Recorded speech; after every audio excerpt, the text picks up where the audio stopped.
وہ نہ جانے کیوں سیدھا سادھا انکار نہ کر سکا۔ ٹینا جانتی تھی وہ نہیں کر سکے گا۔ ٹینا کی مسکان گہری ہو گئی تھی۔ یہ میں تمہیں تمہارے اندر آنے پہ بتاؤں گی۔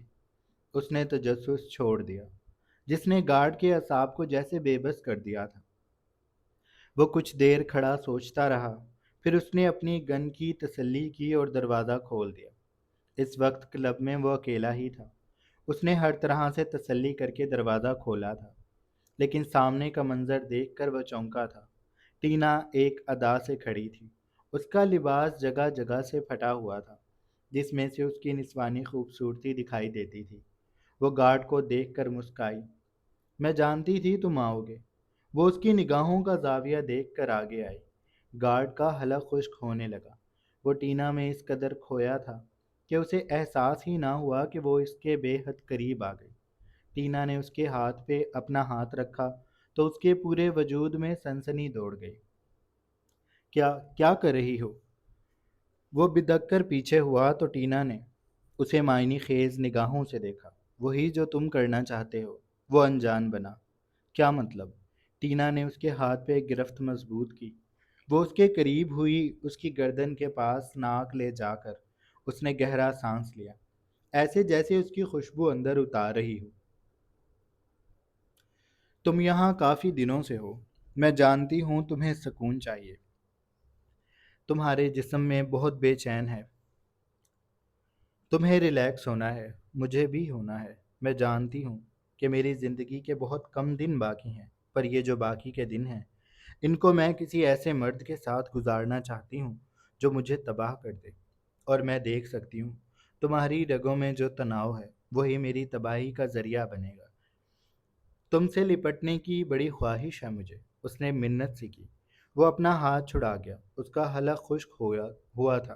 اس نے نگاہیں چرا لی، ایسے جیسے ٹینا کی آنکھیں پڑھ لے گی، اس کے اندر تک جھانک لے گی۔ وہ اپنا آپ اس پہ یوں عیاں نہیں کرنا چاہتا تھا۔ میں ایسا کچھ بھی نہیں کرنا چاہتا۔ تم مجھے بہکا رہی ہو۔ ٹینا نے ناک سے مکھی اڑائی، اس کے شانے پہ ہاتھ رکھے۔ میں تو بہک رہی ہوں۔ بہکا تو تم رہے ہو۔ اونچی قامت والا مرد پسے پا ہو رہا تھا۔ اس کا وجود بغاوت پہ اترنے لگا۔ جسم دو حصوں میں بٹ گیا۔ ایک پلٹنا چاہتا تھا اور جو حصہ دل کی ملکیت تھا اس نے گارڈ کو روک دیا تھا، تھام لیا تھا۔ اس کا ایک حصہ برف بن گیا تھا۔ وہ وہیں رک گیا تھا، بے حس ہو گیا تھا۔ ٹینا اس کو پگھلتے دیکھ رہی تھی۔ اس کی کنپٹی سے ایک پسینے کی بوند نمایاں ہوئی اور بہتی اس کی ٹھوڑی پہ آ گئی۔ ٹینا نے اس بوند کو اپنی انگلی کی پور پہ اٹھا لیا۔ تم جیسا چاہو گے میں ویسا کروں گی۔ جیسا پوز تمہیں پسند ہوگا میں اس پہ رک جاؤں، اور تمہیں روکنا تو دور کی بات ہے، تمہیں اف تک نہیں کہوں گی۔ تمہیں بس برداشت کروں گی۔ تم نہیں چاہتے کہ میں برباد ہو جاؤں، تمہارے جنون کے سامنے چیخوں، تمہیں سسک کر دور کرتی تمہارے قریب آؤں، اور تم میری گردن کو دبوچ کر مجھے اور یقین دلاؤ کہ اب میں تمہارے رحم و کرم پہ ہوں۔ بتاؤ کیا تم ایسا نہیں چاہتے؟ اس نے اپنے آپ کو اس کے سینے سے ٹکرایا تو بجلی آسمان پہ چمک کر گارڈ کے وجود کو بھسم کرتی گزر گئی۔ گارڈ نے لبوں کو بھینچ لیا۔ نہیں، کیوں نہیں؟ ٹینا جیسے بے بسی سے چلائی تھی۔ اسے قربت چاہیے تھی، اسے ساتھ چاہیے تھا، اسے جیسے گارڈ نے پاگل کر دیا تھا۔ اور مرد کو کیا چاہیے؟ یہی کہ وہ عورت کو اپنے لیے تڑپتا دیکھے، اور اب وہ ایسا ہی دیکھ رہا تھا۔